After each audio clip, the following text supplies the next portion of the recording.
What's up, Brookside kids? I'm so glad you're here with us today because all month long we're looking at this word called upcycle, where we are going to be content with what we have. All month long we're going to learn about contentment because God gives us everything that we need to follow Him and to love others around us.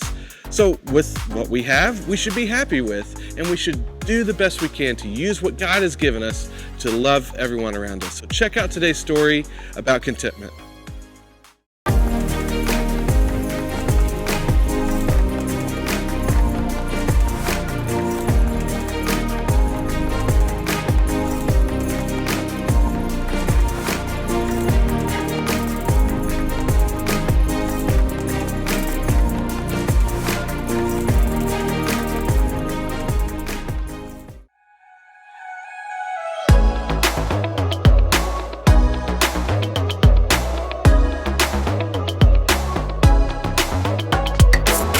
I've got a reason to keep believing true, whatever comes my way. 'Cause I put my hope and trust in the only one who's faithful every day.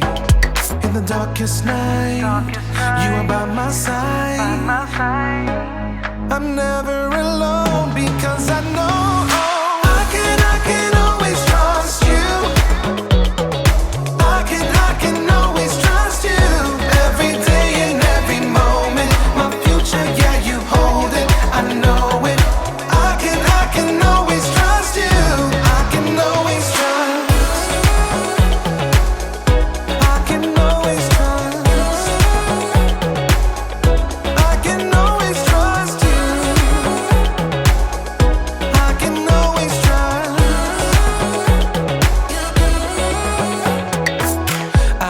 Savior who will always walk me through whatever comes my way.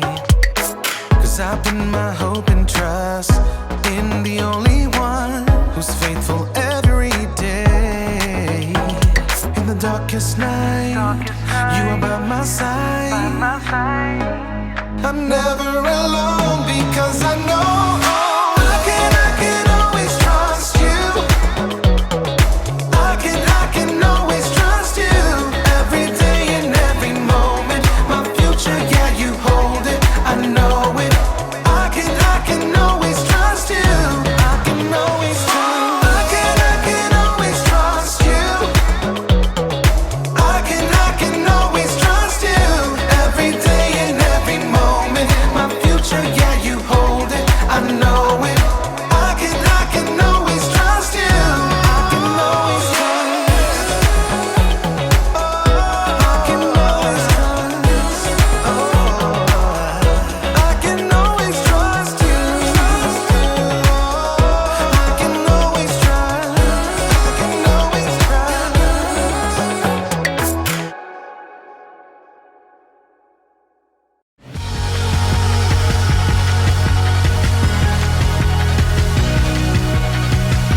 Shape while we do this.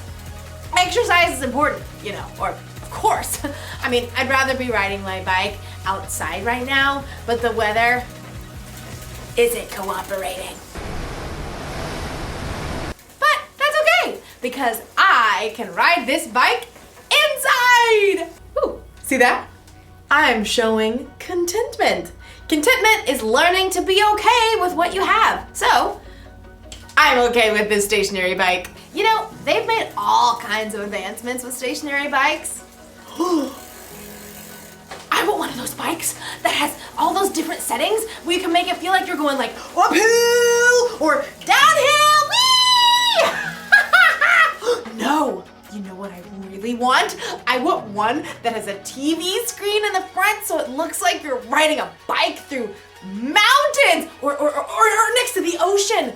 Maybe I can use my laptop. Paris, France. C'est magnifique. Ooh, I want a bike that comes with a built-in trainer. Someone to like pump me up while I ride. Come on, Erica. You can do it. That bike won't pedal itself. Yeah, move. I can do it. Too bad all I got is this old thing.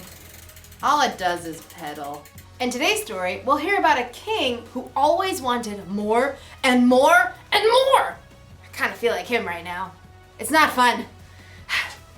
What are you slowing down for? You've got to keep moving if you're going to make it all the way to Paris. You want to see the Eiffel Tower, don't you?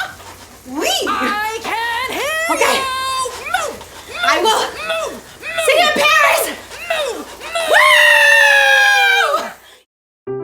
The Bible. It's 66 books of history, stories, letters, and poetry that fit together to form God's one big story.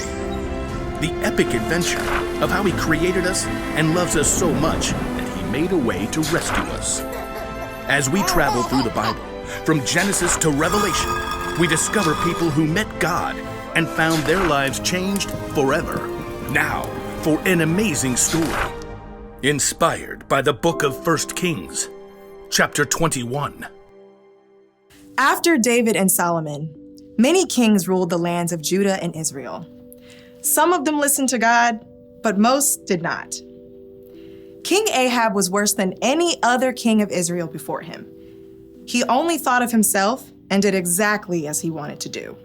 Do exactly as I want. Yes, Your Highness. What do you want? 4 calling birds, 3 French hens, 2 turtle doves, and 1... Oh, it escapes me.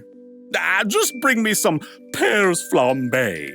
No one ever said no to King Ahab, not even his wife, Queen Jezebel. Am I the most fabulous king to ever rule this land? Yes, of course, because you have me.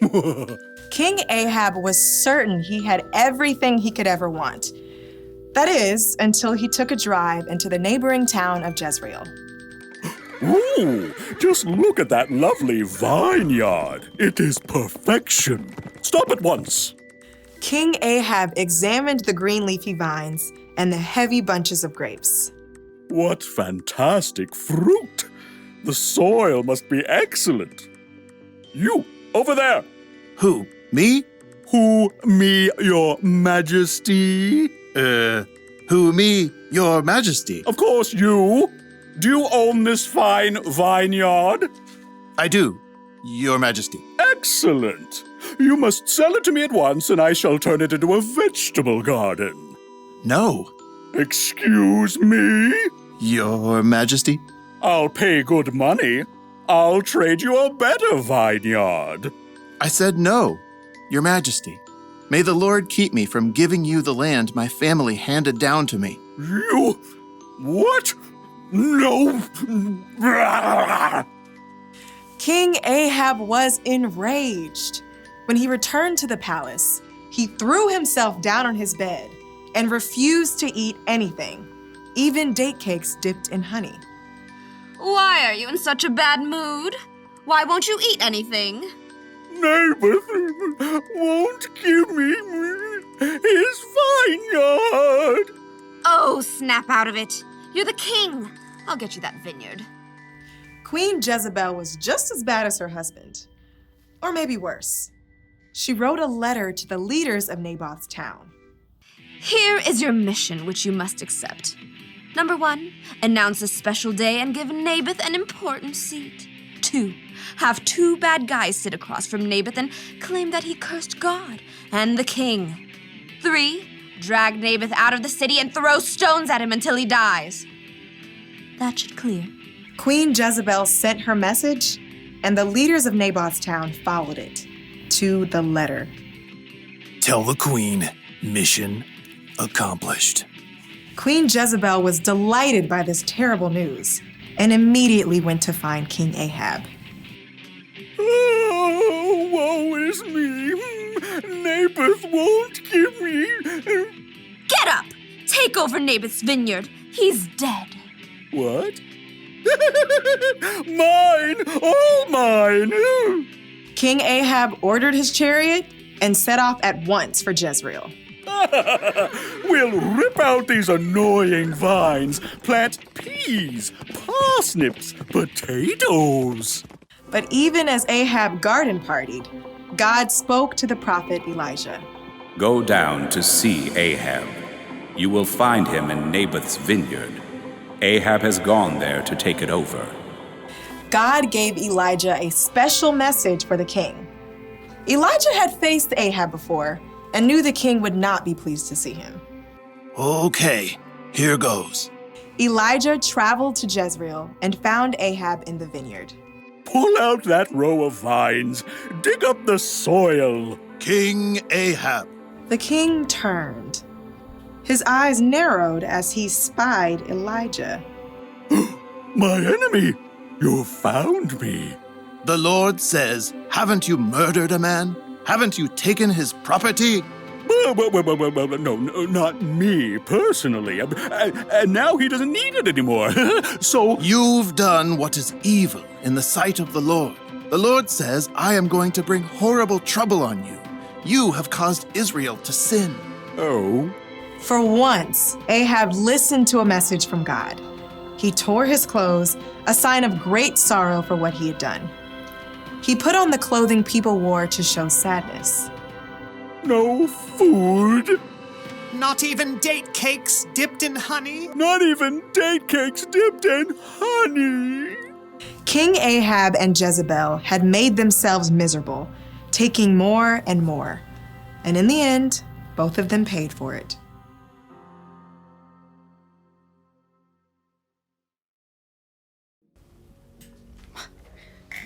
Yeesh!